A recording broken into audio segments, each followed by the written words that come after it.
जय श्री कृष्ण दोस्तों आज हम आपको एक बहुत ही महत्वपूर्ण कथा सुनाएंगे। इस कथा के माध्यम से हम आपको यह बताएंगे कि इस संसार में सबसे बड़ा दान कौन सा होता है, जिसे करने से पूर्ण पुण्य की प्राप्ति होती है, और कैसे हम बुरे लोगों की पहचान कर सकते हैं। दोस्तों, इस कथा के माध्यम से आप जानेंगे कि बुरे लोगों की पहचान कैसे की जा सकती है। तो कृपया आप इस कथा को शुरू से अंत तक ध्यान से सुनिए, क्योंकि अधूरा ज्ञान मानव जीवन में अनेक कठिनाई का कारण बन सकता है। कथा आरंभ करने से पहले यदि आपने हमारे चैनल को अभी तक सब्सक्राइब नहीं किया तो जरूर सब्सक्राइब करें, वीडियो को भी लाइक करें और अपने प्रियजनों के साथ भी शेयर करें। कमेंट बॉक्स में लिखिए जय श्री राधा कृष्ण। दोस्तों, एक बार भगवान श्री हरि विष्णु जी और माता लक्ष्मी जी क्षीर सागर में अपने आसन पर बैठे हुए थे। तब भगवान विष्णु जी ने देखा कि माता लक्ष्मी जी किसी गहन सोच में है। माता लक्ष्मी जी को गहन सोच में देखकर भगवान विष्णु जी मुस्कुराते हुए बोले, हे देवी, ऐसा प्रतीत होता है कि आज आप किसी गहन विचार में डूबी हुई है।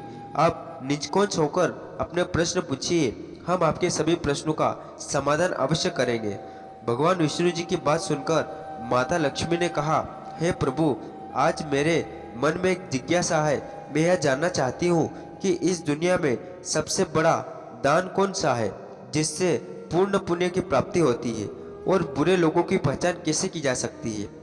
मनुष्य उन लोगों को कैसे पहचान सकते हैं। तब भगवान विष्णु जी ने माता लक्ष्मी जी से कहा, हे देवी, आपने सचमुच मानव जाति के कल्याण हेतु अति महत्वपूर्ण प्रश्न पूछे हैं। यह प्रश्न मनुष्य के जीवन में अत्यंत मूल्यवान है, इसलिए मैं आपको आपके इन प्रश्नों के उत्तर एक महत्वपूर्ण कथा के माध्यम से दूंगा। लेकिन आपको इस कथा को शुरू से लेकर अंत तक ध्यानपूर्वक सुनना होगा। तब माता लक्ष्मी जी ने उत्तर दिया, हे प्रभु, मैं आपको वचन देती हूँ कि इस कथा को मैं पूरी श्रद्धा से सुनूंगी और इस कथा का प्रचार समस्त देवलोक में करूंगी। दोस्तों, भगवान श्री हरि विष्णु जी देवी लक्ष्मी से कहते हैं, हे देवी, एक समय की बात है, किसी नगर में एक राजा राज्य करता था। वह राजा बहुत ही बलशाली और वीर अत्यंत ही बुद्धिमान था। इसके साथ ही वह धर्मपरायण और दयालु भी था। उस राजा की रानी भी संस्कारी और अत्यंत धार्मिक स्वभाव की थी। दोनों पति पत्नी भगवान भोलेनाथ के परम भक्त थे। वे दोनों प्रतिदिन शिवजी के मंदिर में जाकर उनकी पूजा अर्चना किया करते थे। यह उनका प्रतिदिन का नियम था। वह राजा अपने राज्य को धर्म पूर्वक चला रहा था। उसके राज्य में कोई भी व्यक्ति दुखी नहीं रहता था, बल्कि सारी प्रजा सुख और वैभव से संपन्न रहती थी। इसलिए पूरे नगर में हर तरफ खुशियां ही खुशियां बिखरी रहती थी। वहां के जानवर भी एक दूसरे को कोई हानि नहीं पहुंचाते थे। यहाँ तक कि एक ही नदी में शेर और बकरी शांतिपूर्वक पानी पीते थे। ऐसे ही दिन बीत रहे थे। राजा की उम्र ढलती जा रही थी और उनके विवाह को भी कई वर्ष बीत चुके थे, लेकिन उस राजा को कोई संतान नहीं थी। हालांकि राजा इस बात को लेकर अधिक चिंता नहीं करते थे। वह निश्चित होकर अपनी प्रजा के सुख दुख का ध्यान रखते और प्रजा भी उसे अत्यधिक प्रेम और सम्मान देती थी। एक दिन की बात है, वह राजा हर रोज की तरह अपनी पत्नी के साथ भगवान शिव जी के मंदिर की ओर जा रहे थे। तभी अचानक उसने देखा कि सामने वाले घर में एक स्त्री झाड़ू लगा रही है। राजा और रानी जब उस स्त्री के घर के पास से गुजरे तो वह स्त्री उन्हें देखते ही अपना चेहरा फेर कर तेजी से घर के अंदर चली गई। उस स्त्री का ऐसा व्यवहार देखकर राजा और रानी को बिल्कुल भी अच्छा नहीं लगा। राजा उस समय अपनी रानी के साथ भगवान भोलेनाथ की पूजा करने के लिए मंदिर जा रहा था, इसलिए उसने उस स्त्री से कुछ नहीं कहा और सीधे मंदिर पहुंचकर भगवान शिव जी की पूजा अर्चना की। पूजा के बाद राजा अपनी रानी के साथ वापस महल लौट आया। लेकिन महल पहुंचने के बाद राजा ने अपने एक सैनिक को बुलाया और उसे आदेश दिया कि तुम जाओ और नगर के बाहरी क्षेत्र में रहने वाली उस स्त्री को अपने साथ महल ले आओ। ध्यान रखना, तुम उसे कुछ भी मत बताना कि क्यों बुलाया गया है, बस उसे तुम हमारे पास ले आओ। भगवान विष्णु जी की कथा सुनाते हुए आगे कहते हैं, हे देवी, राजा का आदेश पाते ही वह सैनिक तुरंत ही उस महिला के घर पहुंचता है। उस समय महिला का पति भी घर पर नहीं था। फिर वह सैनिक उस स्त्री के घर के दरवाजे को खटखटाने लगता है और कुछ देर बाद वह महिला अपने घर का दरवाजा खोलती है। सामने राजा का सैनिक खड़ा देखकर वह महिला हैरान होती है और पूछती है, क्या हुआ, आप मेरे घर पर क्यों आए। उस महिला की बात सुनकर राजा का वह सैनिक उससे कहता है, चलो मेरे साथ, महाराज ने तुम्हें राजमहल में बुलाया है, उन्हें आपसे कुछ बात पूछनी है। यह सुनकर वह महिला अपने मन में सोचती है, आखिर महाराज का आदेश है, इसे ठुकराया तो नहीं जा सकता, मुझे राज दरबार में जाना ही होगा। उसके बाद वह सैनिक उस स्त्री को अपने साथ लेकर राजमहल पहुंच गया। महल में पहुंचकर वह महिला राजा को प्रणाम करती है और कहती है, हे महाराज, आपने मुझे अचानक यहाँ राजमहल में क्यों बुलाया है? क्या मुझसे कोई गलती हो गई है? उस स्त्री की बात सुनकर राजा कहता है, तुम मुझे एक बार बात बताओ, आज सुबह जब मैं और मेरी पत्नी भगवान शिव जी के मंदिर जा रहे थे तो तुमने मुझे देखकर अपना मुंह फेर लिया और मुझे आते हुए देखकर तुम दौड़ते हुए अपने घर में चली गई। तुमने मुझे देखकर ऐसा व्यवहार क्यों किया? तब वह महिला निर्भीकता से राजा से कहती है, हे महाराज, आप भले ही मुझे मृत्यु दंड दे तो भी मुझे कोई ऐतराज नहीं, परंतु मैं सच ही कहूँगी, आपके महल में बड़े बड़े विद्वान हैं, पंडित हैं। अगर मैं गलत बात बोलूं तो आप उनसे पूछ सकते हैं कि हमारे नगर में यह मान्यता है कि जो सुबह सुबह आपका चेहरा देख लेता है तो उस व्यक्ति का पूरा दिन खराब हो जाता है, क्योंकि आप संतानहीन हैं। अभी तक आपको संतान की प्राप्ति नहीं हुई है, इसी कारण मैंने आपका मुंह देखकर अपना मुंह फेर लिया था और अपने घर के अंदर चली गई थी। उस महिला की ऐसी बात सुनकर राजा आश्चर्य में पड़ जाता है। वह अपने मन में सोचता है कि यह महिला तो बिल्कुल सत्य कह रही है। यदि किसी नगर के राजा को संतान नहीं हो तो यह उसकी प्रजा के लिए बिल्कुल भी शुभ नहीं माना जाता। उसके बाद राजा उस महिला को वापस अपने घर जाने की अनुमति देता है। फिर राजा अपने मन में यह विचार करने लगता है कि अब मुझे भगवान शिव जी के मंदिर में जाकर संतान प्राप्ति के लिए यज्ञ करना चाहिए। ऐसा सोचकर वह राजा अपने कक्ष में लौटकर रानी से कहता है, हे प्रिय, हमारे नगर के लोग हमारे चेहरे को देखना भी पसंद नहीं करते, क्योंकि हमारे पास अभी तक कोई संतान नहीं है। इसलिए हमें भगवान शिव जी के मंदिर में जाकर संतान प्राप्ति का यज्ञ करना चाहिए। हम भगवान भोलेनाथ के मंदिर में चलते हैं और भगवान शिव से प्रार्थना करते हैं कि हमें पुत्र प्रदान करे। राजा की बात सुनकर रानी भी उसकी बात मान लेती है। फिर राजा और रानी दोनों भगवान शिव जी के मंदिर पहुंचते हैं और भगवान शिव जी की पूजा करके संतान प्राप्ति के लिए यज्ञ का आयोजन करते हैं। भगवान विष्णु जी की कथा सुनाते हुए आगे कहते हैं, हे देवी, पुत्र प्राप्ति के लिए राजा और रानी ने यज्ञ का आयोजन किया, लेकिन यज्ञ संपन्न होने के बाद भी उन्हें संतान की प्राप्ति नहीं हुई। यज्ञ के निष्फल होने से राजा अत्यंत निराश हो गया। यज्ञ का आयोजन करने वाले पंडित जी भी सोच में पड़ गए। पंडित जी ने मन ही मन सोचा, अब तक जितने भी यज्ञ मैंने किए उनमें से कोई भी यज्ञ आज तक विफल नहीं हुआ। इसका अर्थ यह है कि शायद इस राजा के भाग्य में ही खोट है, और ऐसा प्रतीत होता है कि ईश्वर ने इस राजा के भाग्य में संतान का योग नहीं लिखा है। इसलिए संतान प्राप्ति का यज्ञ करने के बाद भी उसे संतान की प्राप्ति नहीं हुई। राजा हर संभव प्रयास करके थक चुका था और अब वह गहरे निराशा में डूबा रहता था। वह दिन रात संतान की कमी के बारे में सोचता और चिंता में खोया रहता था। एक दिन सिंहासन पर बैठे बैठे राजा को अचानक एक बात याद आती है कि दूसरे नगर के वन में एक महात्मा जी निवास करते हैं, जिनकी ख्याति दूर दूर तक फैली है। राजा के मन में विचार आता है कि शायद उन महात्मा के पास मेरे इस कष्ट का कोई समाधान हो। अगर मैं उनके पास जाऊं तो संभवत वे मुझे पुत्र प्राप्ति का कोई उपाय बता सके। मुझे उनके पास जाना चाहिए। अपने मन में निर्णय लेकर राजा तुरंत अपनी रानी के पास जाता है और उससे कहता है, हे प्रिय, दूसरे नगर के वन में एक महान तपस्वी और ज्ञानी महात्मा जी रहते हैं। मुझे लगता है कि हमें उनके पास जाना चाहिए। हो सकता है कि वे हमें पुत्र प्राप्ति का कोई मार्ग सुझा दे। फिर रानी भी राजा की इस बात से सहमत हो गई। रानी ने कहा, हे स्वामी, आपकी बात बिल्कुल सही है, हमें महात्मा जी से अवश्य मिलना चाहिए। रानी की सहमति पाकर राजा और रानी दोनों ने एक साथ रथ में बैठकर महात्मा जी के दर्शन के लिए दूसरे वन की ओर प्रस्थान किया। कुछ समय बाद वे दोनों वन में पहुंच गए। रथ से उतरकर राजा और रानी दोनों जंगल के भीतर जाने लगे। ऊंचे नीचे रास्तों से गुजरते हुए वे महात्मा के आश्रम की ओर बढ़ने लगे। भगवान विष्णु जी ने कथा सुनाते हुए आगे कहते हैं, हे देवी। फिर राजा और रानी वन के भीतर महात्मा जी के कुटी के पास पहुंच जाते हैं। वहां वे देखते हैं कि महात्मा जी एक विशाल वृक्ष के नीचे ध्यान में मग्न होकर साधना में लीन है। यह दृश्य देखकर राजा और रानी कुछ देर तक खामोशी से खड़े रह जाते हैं ताकि महात्मा जी की साधना में कोई विद्य न आए।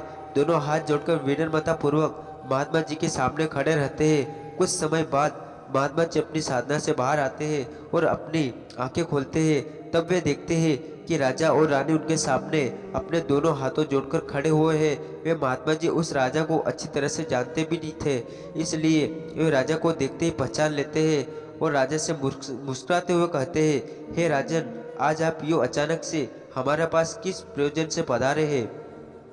तब राजा ने नम्रता से महात्मा जी को प्रणाम किया और अपनी व्यवस्था महात्मा जी को कह सुनाई। उसने बताया कि कैसे उन्होंने पुत्र प्राप्ति के लिए यज्ञ किया, परंतु सभी व्यर्थ गए। यह सब सुनने के लिए बाद महात्मा जी कुछ क्षणों के लिए मौन हो गए और अपनी आंखें बंद कर ली। वे ध्यानस्थ होकर राजा के जीवन की घटनाओं का आंतरिक दृष्टि से अवलोकन करने लगे। कुछ समय बाद महात्मा जी ने अपनी आंखें खोली और गंभीर स्वर में बोले, हे राजन, मैंने आपके जीवन का एक ऐसा सत्य देखा है जिसे सुनकर आपको कष्ट हो सकता है।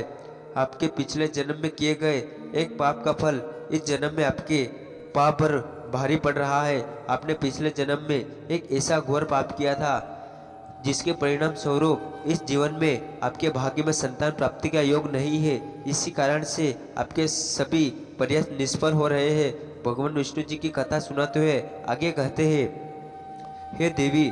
महात्मा जी की बातें सुनकर राजा उनके चरणों में गिर पड़ा और विनती करते हुए बोला, हे महात्मा, कृपा करके आप ऐसा मत कहिए। आप ही हमारे दुख को हरने का कोई उपाय सुझाए।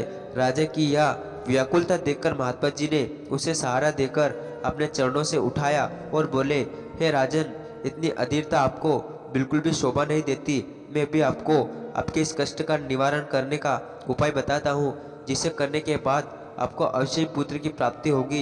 इतना कहकर वे महात्मा जी अपनी कुटिया के भीतर जाते हैं और थोड़ी देर बाद हाथ में एक कटोरे में खीर लेकर बाहर आ जाते हैं। उन्होंने वह खीर राजा को देते हुए कहा, राजन, महल पहुंचकर आप और रानी साहिबा दोनों ही स्नान विधि के बाद इस खीर को प्रसाद के रूप में ग्रहण करें। ऐसा करने से आपको निश्चित ही पुत्र की प्राप्ति होगी। परंतु राजन, आप मेरी एक बात याद रखना, इस पुत्र की आयु मात्र 20 वर्ष की होगी। जिस दिन आपके पुत्र की आयु 20 वर्ष की होगी, उसी दिन उसकी मृत्यु हो जाएगी। महात्मा जी इस बात को सुन राजा गहरी सोच में डूब गया। वह अपने मन में सोचने लगा, चलो 20 वर्ष के लिए ही सही, परंतु इस संतानहीनता का कलंक तो मिट जाएगा, हमें संतान का सुख तो मिलेगा। राजा ने मन ही मन इस बात को स्वीकार कर लिया और महात्मा जी से निवेदन किया, हे महात्मा, आपका आशीर्वाद और मार्गदर्शन स्वीकार है, कृपा करके हमें यह अवसर दे। महात्मा जी ने मुस्कुराते हुए राजा को आशीर्वाद दिया। राजा और रानी ने महात्मा जी को प्रणाम किया, उनकी चरण वंदना की और विनम्रता पूर्वक आभार व्यक्त किया। इसके बाद राजा और रानी अपने रथ में बैठकर महल की ओर लौट चले। इसके बाद महल पहुंचकर राजा और रानी स्नान आदि कर भगवान भोलेनाथ जी का प्रसाद मानते हुए सदा से उस खीर को ग्रहण करते हैं। उसके कुछ ही दिनों बाद रानी गर्भवती हो जाती है, जिससे रानी बहुत ही प्रसन्न हो जाती है। जब राजा ने यह शुभ समा सुना तो वह भी खुशी से झूम उठा। संतानी प्राप्ति का यह सुखद समाचार सुनने के बाद राजा ने महात्मा जी के प्रति अपनी कृतज्ञता प्रकट करने का निश्चय किया। राजा अपने रथ में ढेर सारे फल फूल वस्त्र और अन्य भेंट सामग्री रखकर वन में महात्मा जी की कुटिया की ओर चल पड़े। कुटिया के निकट पहुंचकर राजा ने अपने रथ को रोक दिया और विनम्र भाव से नीचे उतरकर महात्मा जी के पास पहुंचा। महात्मा जी ध्यान में मग्न बैठे थे। राजा ने उनके पास जाकर सभी वस्त्र फल फूल उन्हें समर्पित किए और गहरे आदर के साथ प्रणाम करते हुए कहा, हे महात्म, आपकी ही कृपा है, हमें संतान प्राप्ति का सुख प्राप्त होने जा रहा है, इसलिए आप मेरी यह तुच्छ सी भेंट कृपा कर स्वीकार करें। महात्मा जी राजा की विनम्रता और कृतज्ञता से अत्यंत प्रसन्न हुए। उन्होंने राजा की भेंट को स्वीकार कर उसे आशीर्वाद दिया और कहा, राजन, तुम्हारी भक्ति और संकल्प ने तुम्हारे जीवन को फल स्वरूप है, वह अनमोल है। जाओ, तुम्हारी संतान गुणवान और धर्मनिष्ठ हो। उसके बाद राजा ने महात्मा जी का आशीर्वाद पाकर उसे विदा ली और अपने रथ में बैठकर वापस अपने महल की ओर प्रस्थान करते हैं। महल लौटकर राजा बहुत ही खुशियां मनाता है। भगवान विष्णु जी कथा सुनाते हुए आगे कहते हैं, हे देवी, ऐसे ही दिन रहे। आखिरकार वह शुभ दिन आया जब राजा के यहाँ एक पुत्र का जन्म हुआ। पुत्र के जन्म से जिसे महल में खुशियां की बयार बहने लगी।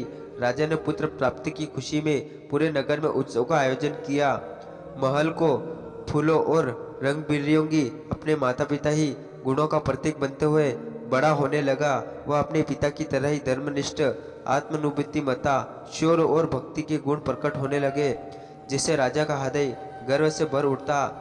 शौर्यवीर के गुणों और आचरण को देखकर सभी आश्चर्य थे कि वह एक दिन अपने पिता की तरह महान राजा बनेगा। जैसे जैसे समय बीतता, राजा का हृदय गर्व और खुश से भरता गया। संतान सुख की प्राप्ति ने उसकी सभी चिंताओं को मानो हर लिया था और अपने पुत्र में संपूर्ण संसार का आनंद खोजने लगा। वह राजा के पुत्र के प्रति अपने स्नेह में इतना डूब गया कि वह यह महत्वपूर्ण बात भी भूल बैठा कि उसके पुत्र की आयु मात्र 20 वर्ष की है। भगवान विष्णु जी कथा सुनाते हुए आगे कहते हैं, हे देवी, फिर एक दिन जब उस राजा को यह बात याद आती है कि उसके पुत्र वर की आयु मात्र 20 वर्ष की है, कि इसलिए जब राजा पुत्र शौर्यवीर की आयु 15 वर्ष हो जाती है, तब राजा दिन रात पुत्र के भविष्य को लेकर व्याकुल रहने लगा।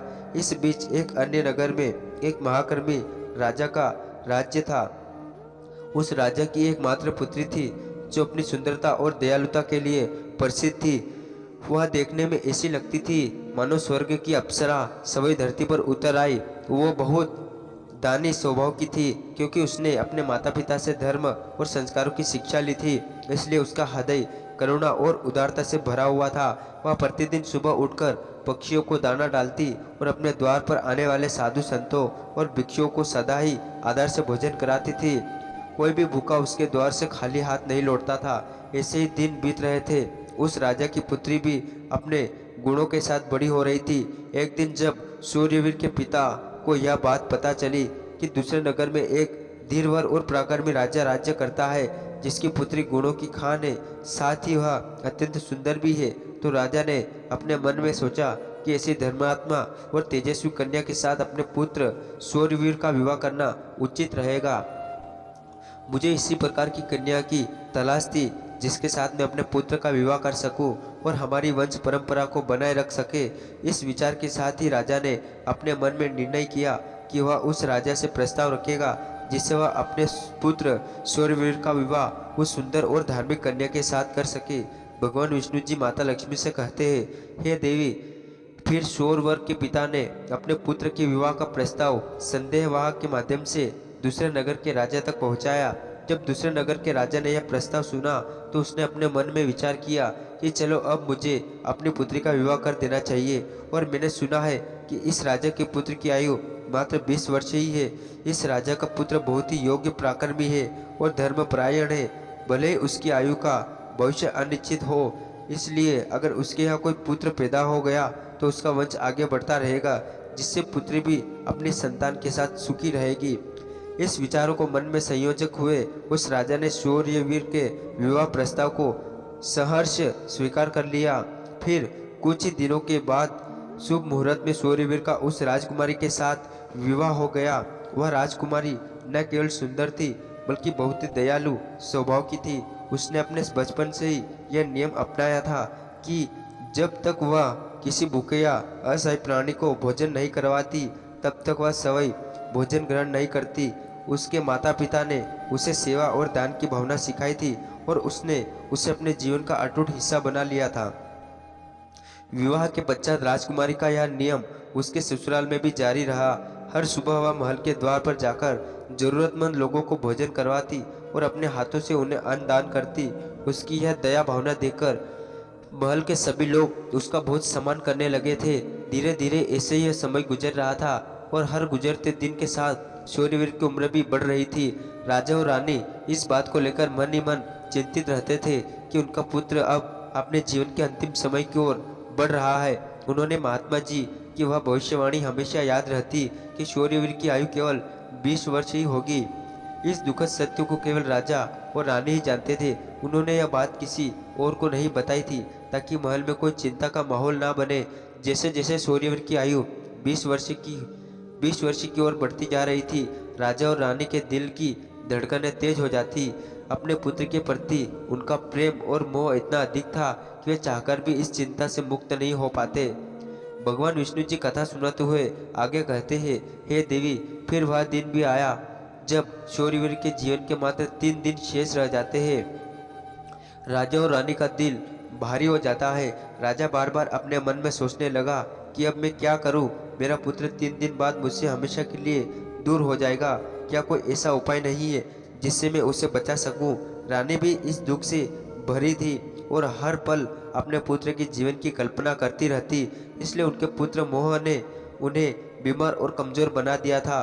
दोनों इतने दुखी थे कि अब उन्होंने भोजन करना भी छोड़ दिया था, परंतु अपनी पीड़ा उन्होंने किसी सामने प्रकट नहीं किया। वे नहीं चाहते थे कि महल के लोग उनके पुत्र की मृत्यु की बात सुनकर दुखी हो और चिंता में पड़ जाए।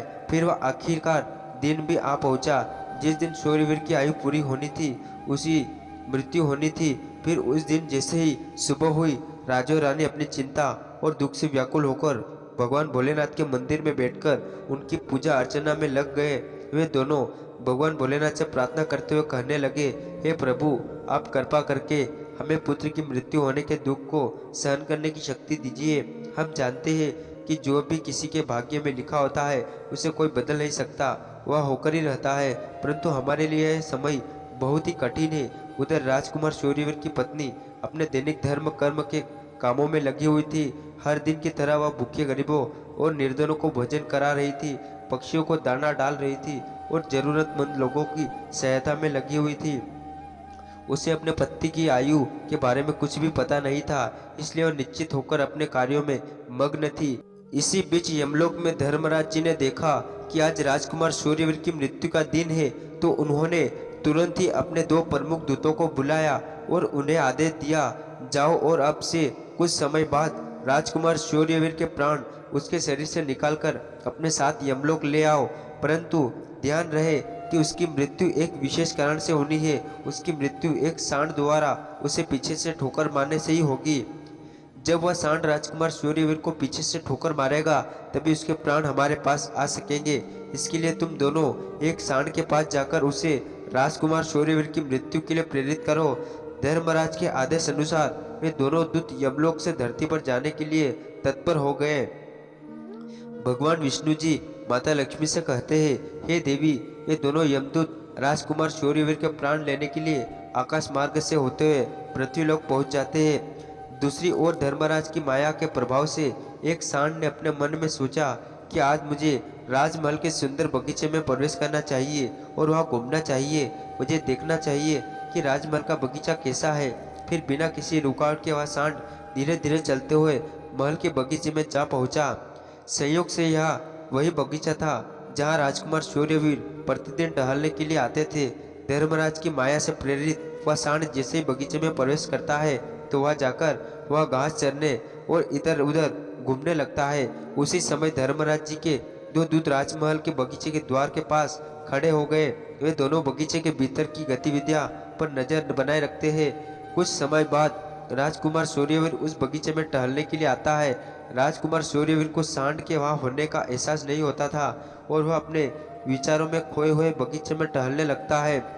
तब वे दोनों यमदूत अपने मन में सोचते हैं कि अब बस थोड़ी ही देर में राजकुमार शूरवीर की आयु समाप्त होने का समय निकट आ जाएगा। हमें इंतजार है उस पल का जब यह सांड राजकुमार को ठोकर मारेगा, तब हम उसके प्राण लेकर यमलोक लौट जाएंगे।